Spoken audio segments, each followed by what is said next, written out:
မနေ့ကဗျာကျွန်တော်တို့တကယ်ကိုထိတ်လန့်ခြောက်ခြားစရာကိစ္စရပ်ကြီးတစ်ခုဖြစ်ခဲ့တယ်အဲ့ဒါပါလဲဆိုအိန္ဒိယ airline ကဒါလင်းတစင်းပြတ်ကျခဲ့ပေါ့နော်ပြတ်ကျခဲ့တဲ့အချိန်မှာလဲကျွန်တော်တို့အခုသိရသလောက်ကတော့ကနေဦးကတော့သူတို့အဲ့လင်းပေါ်မှာပါတဲ့ခရီးသည်242ယောက်ထဲမှာတစ်ယောက်ပဲအသက်ရှင်တယ်241ယောက်ကဒါ on the spot ပဲပေါ့နော်ဒါအသေးဆုံးသွားခဲ့တယ်ပြီးတော့သူကပြတ်ကျတာလေသူကဒီလူနေအိမ်ပေါ့နော်စီးချောင်းအဲ့ဟိုပြောမှဆိုလို့ရှိရင်ဒီစီးချောင်းပေါ်သူကပြတ်ကျသွားတဲ့ခါကျတော့အဲ့စီးချောင်းမှာပထမတော့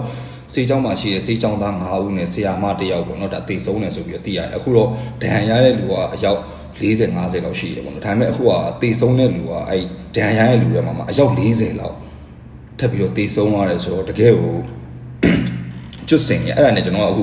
YouTube မှာကျွန်တော်ရှာကြည့်လိုက်တာပေါ့နော်အဓိကတော့ဟိုဘယ်သူမှအပြစ်ရှိလဲဆိုတော့အိန္ဒိယမှာပဲအပြစ်ရှိရလို့တော့ဒါကျွန်တော် personally ရမြင်တယ်ဘာလို့ဆိုအဲ့မှာအဲ့တယောက်ကိုအိန္ဒိယနယ်ပါတယောက်ပဲသူကတင်ထားတာပါလဲဆိုတော့သူတို့အဲ့မှာလင်းရင်မထွက်ခင်မှာသူကအဲ့အရှိမှာဗျာ TV တွေပါရှိတယ်အဲ့ TV တွေကိုသူကခလုတ်တွေလိုက်နှိပ်တယ်လိုက်နှိပ်တော့လေအဲ့ခလုတ်တွေကတခုမှ response မလုပ်ဘူး response မလုပ်တဲ့အခါ response လည်းမလုပ်ပြီးတော့လင်းရင်ပုံမှန်တက်ရမယ့်အချိန်ထက်15မိနစ်လောက်ဒါနောက်ကျနေရဗျာaircon တွေကလည်းမလာဘူးလင်းရင်ထဲမှာမီးတွေလည်းမပွင့်အောင်ပေါ့နော်အဲ့ဗီဒီယိုလေးကျွန်တော်ခုနကတွေ့လိုက်လို့ပေါ့နော်သူကလည်းပြောတာပေါ့နော်အဲ့ဒါကြောင့်မလို့လေတဲ့ဒီကဘာပေါ်မှာတဲ့အိန္ဒိယ airline ကအညံဖြင်းဆုံးဆိုပြီးတော့ဒါပြောကြတာဆိုပြီးတော့ဗီဒီယိုလေးသူတင်လာတယ်ပြီးတော့အဲ့မှာသူအရှိရ TV လေးကိုသူခလုတ်တွေလိုက်နှိပ်တာပေါ့နော်လိုက်နှိပ်တော့လေ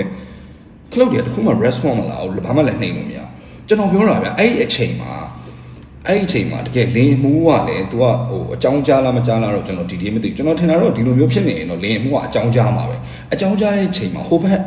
ဟိုသူတို့ရဲ့ဟိုဘယ်လိုပြောရမလဲတကယ်လက်ခံတဲ့စင်တာပေါ့ဗျာလက်ခံတဲ့စင်တာ response ပြန်မလုပ်ဘူး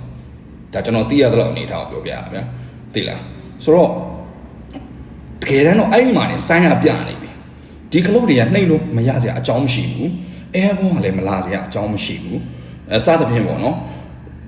aircon မလာနဲ့15မိနစ်ဗျာ15မိနစ် aircon မလာဘူးလင်းရင်မတက်နိုင်မနဲ့15မိနစ်ကျော်လောက်နောက်ကျနေအဲ့မှာတွေကလင်းရင်တစ်ခုမှနေပြီဆိုတော့ဒါကျွန်တော်တို့လည်းသင်ခန်းစာရတယ်ကျွန်တော်တို့ကိုယ်တိုင်လည်းဒါလင်းရင်နဲ့ဘန်ကောက်သွားလဲတရုတ်ပြည်သွားလဲစသဖြင့်နိုင်ငံခြားတွေသွားနေတဲ့အခါကျတော့ကျွန်တော်တို့ကိုယ်တိုင်လည်းဒါစမ်းသပ်ရမယ်ဆိုတော့အဲ့လိုမျိုးသားကျွန်တော်ဖြစ်ပြီဆိုရင်ကျွန်တော်တို့ချက်ချင်းပဲကျွန်တော်လင်းပေါ်ဆင်းပေါ့နော်ပြန်ပြီးတော့ဆင်းဖို့အတွက်ဒါကျွန်တော် knowledge sharing လေးဒါကျွန်တော်ပြန်ပေးတာပါအခုတော့အဲ့